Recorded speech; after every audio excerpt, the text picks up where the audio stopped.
અમરેલીના રાજુલા નજીક દાતરડી પાસે સિંહબાળને અડફેટે લેનાર કાર ચાલકને વન વિભાગે ઝડપી પાડ્યો છે।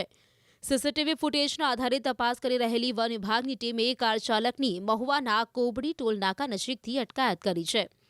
મળતી માહિતી પ્રમાણે આરોપી રાજસ્થાનનો હોવાનું સામે આવ્યું છે, જે દીવથી અમદાવાદ તરફ જઈ રહ્યો હતો ત્યારે અકસ્માત સર્જાયો હતો। વન વિભાગે આરોપી સામે કાયદેસરની કાર્યવાહી શરૂ કરી કાર જપ્ત કરવાની તજવીજ હાથ ધરી છે।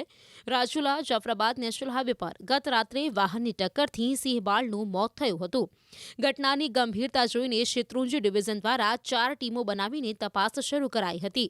હાઈવે પરના સીસીટીવી ફૂટેજ ચેક કરતા એક શંકાસ્પદ સ્વિફ્ટ કાર મળી આવી હતી, જેના આધારે વન વિભાગને તપાસનો ધમધમાટ તેજ કર્યો હતો। રેન્જ અંતર્ગત આવતા વિક્ટર રાઉન્ડના વિક્ટર બીટના કાર્યક્ષેત્રમાં આવતા દાતરડી ગામમાંથી પસાર થતા ભાવનગર સોમનાથ કોસ્ટલ હાઈવે ઉપર એક અજાણ્યા ઈસમ દ્વારા પૂરપાટ સ્પીડથી વાહન ચલાવી એક સિંહ બાળ, જેની ઉંમર વર્ષ અંદાજિત એકાદ વર્ષની આસપાસ હશે, તેનું મૃત્યુ નિપજાવવામાં આવેલ।